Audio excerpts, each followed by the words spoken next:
faut qu'on parle. Nous sommes en guerre. Et nous allons tout anéantir. Les champions de ce royaume ne pourront rien contre nous.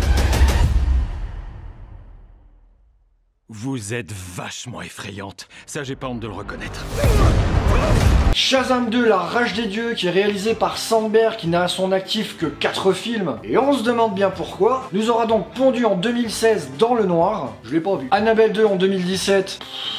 Oh non, quoique il est quand même mieux que le premier. Shazam en 2019 que j'ai bien aimé et on va y revenir. Et donc son 4e film qui est donc Shazam, la rage des dieux. Donc l'histoire reprend plus ou moins à la fin du premier film. On y retrouve Billy Batson, donc cet ado adopté qui va se retrouver investi des pouvoirs de plusieurs dieux qui lui ont été donnés par un vieux sorcier dans sa caverne. Et qui va décider de partager tous ses pouvoirs avec ses frères et sœurs adoptifs. Pour créer du coup la famille Shazam qu'on connaît de toute façon dans le comics.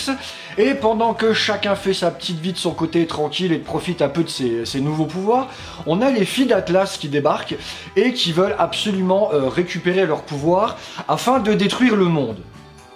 Oui, alors ça aussi, oui, voilà. Alors on n'est pas du tout, je vous le dis, sur un scénar... haut de gamme, hein. Et c'est de toute façon ce qui va ressortir de ce film, hein. C'est... rien ne vole très haut, je trouve que c'est même un peu triste. Alors le film n'est pas dégueu à regarder, ça se laisse regarder, mais on est clairement sur du blockbuster basique, avec un scénar basique. On sent, et c'est un peu dommage, cette fin de l'ancien univers d'ici, celui qui avait été posé par Zack Snyder, et du coup c'est un peu triste, de voir ce film arriver là, et surtout c'est un peu triste de voir la chute spectaculaire que ce film fait, le flop qu'il est à un niveau mondial absolument incroyable, et je suis partagé sur les raisons de ce flop en fait.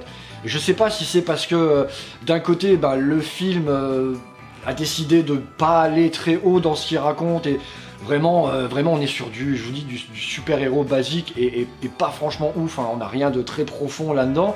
Et du coup je sais pas si c'est par rapport au film et à l'histoire elle-même, ou si c'est vraiment au fait que les gens en ont un peu marre de tous ces différents flops qu'on a pu avoir chez DC avec Wonder Woman 84 qui était un carnage total. Le premier Suicide Squad, c'était déjà une catastrophe. Alors moi je lis en plus les comics à côté, hein. Quand j'ai été voir Suicide Squad, ayant lu du comics avant, mon dieu, j'ai eu envie de pleurer, hein. C'était ma première réaction, hein. Pleurer. J'ai dit c'est pas des super vilains que j'ai vus, c'est des super héros, voilà. Wonder Woman 1, je l'ai trouvé vraiment très très bon, petite longueur au milieu mais sinon très très bon. On nous sort à Wonder Woman 84 qui est... là tu sens aussi que Patty Jenkins elle avait absolument pas envie de le faire et qu'elle voulait se débarrasser de cette licence, de ce personnage, de ce film. Elle avait plus du tout envie de s'occuper de ça, c'était clair et net. On a Black Adam qui sort, oh mon dieu, Black Adam aussi. Black Adam, j'ai eu l'impression de regarder un film de super-héros mais dans les années 90.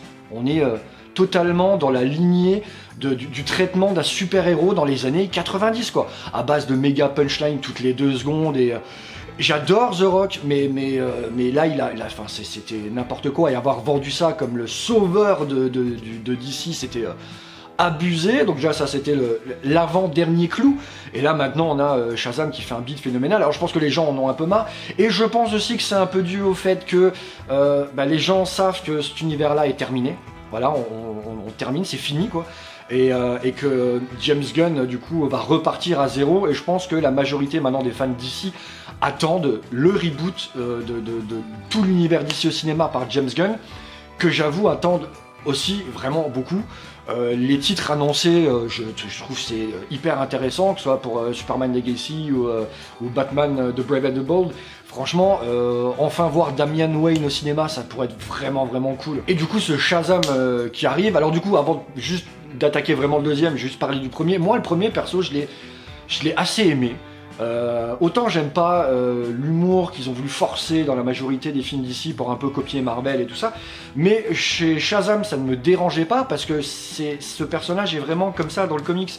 C'est un ado de 14 ans qui se retrouve avec des pouvoirs de Dieu, donc même quand on le voit adulte, c'est un enfant qui a des réactions d'enfant, qui a un comportement d'enfant. Et je trouvais que dans dans le premier film, eh ben en fait, ouais, c'est ça quoi. En plus, ça m'a fait plaisir de voir quelques plans du film qui étaient des plans tels quels qu'on a vu, qu'on a pu voir dans le comics. Donc moi, ça m'a fait bien plaisir. Après, il est pas ouf, mais moi je trouvais que c'était sympa à regarder. Je ne me suis pas ennuyé, j'ai trouvé ça sympa. Voilà quoi.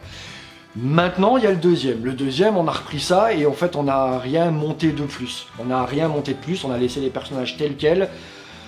Et on a été te mettre des trucs clichés, on te met un petit love interest qui est absolument pas intéressant du tout. Franchement pas intéressant du tout. En plus, c'est pas super bien joué non plus. Rachel Zegler ne joue pas très bien, hein. Elle est un peu effacée là-dedans. Donc j'aime bien l'interprétation de Zachary Levi. Mais je pense aussi que j'ai un petit côté nostalgique parce que c'est un acteur que j'avais adoré dans la série Chuck. Et du coup ça m'avait fait super plaisir au départ quand ils avaient dit c'est lui qui avait été pris pour jouer Shazam. Je savais qu'on allait avoir ce côté un peu fun et déjanté qu'il avait dans Chuck, qu'il a remis là, et que ça allait coller. Et moi perso pour moi ça collait bien. Moi j'aime bien son interprétation du personnage. C'est pas ouf, mais ça reste bien sympa. Mon plus gros problème là de ce deuxième Shazam, c'est les filles d'Atlas. Voilà. Donc j'adore Helen Mirren, j'adore Lucy Liu, je trouve que ces deux actrices exceptionnelles, qu'on a vues dans des prods vraiment très très bonnes, mais là non, et je le sentais déjà mal au premier trailer, je sentais que ça n'allait pas être crédible, elles sont pas crédibles et c'est bien dommage, parce que du coup c'est les méchantes du film quoi, enfin, les méchantes. Bon, on va faire un petit truc, je vous laisse 5 secondes et je vais faire du spoil, ok ?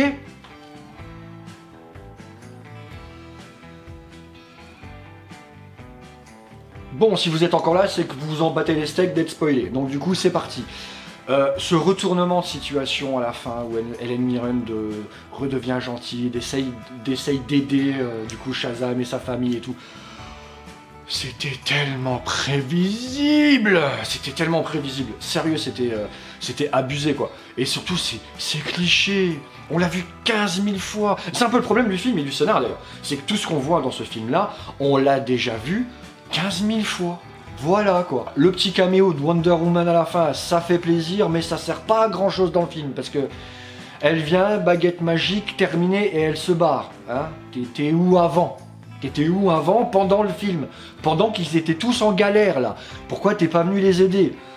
Donc ça sent vraiment le petit caméo forcé de fin de ouais, on vous a mis Wonder Woman, vous êtes content? Et ben non, on n'est pas content parce que ça sert à rien et qu'il faut arrêter, les gens ne sont pas si dupes que ça. Hein. Et après une décennie riche en films de super-héros, les gens connaissent les codes.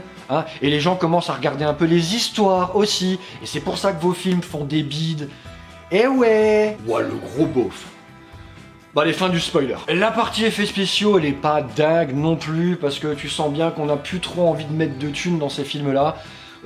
C'est des projets qui étaient entamés, fallait vite les terminer pour les sortir, hein, donc c'est pas soigné, c'est bien dommage. Donc en conclusion, c'est pas un mauvais film, mais c'est très loin d'être un chef-d'œuvre. Vous passerez pas un sale moment en le regardant, mais vous passerez pas un excellent moment non plus. Donc mon avis il est extrêmement mitigé, je vais lui mettre à 9,5 sur 20, soyons sympas quoi. Bon, si vous avez regardé cette vidéo jusqu'au bout, moi je vous en remercie. Abonnement, tout ça, le Discord pour les notifs, le Tipeee si vous voulez soutenir la chaîne, et puis on se revoit bientôt. Ciao!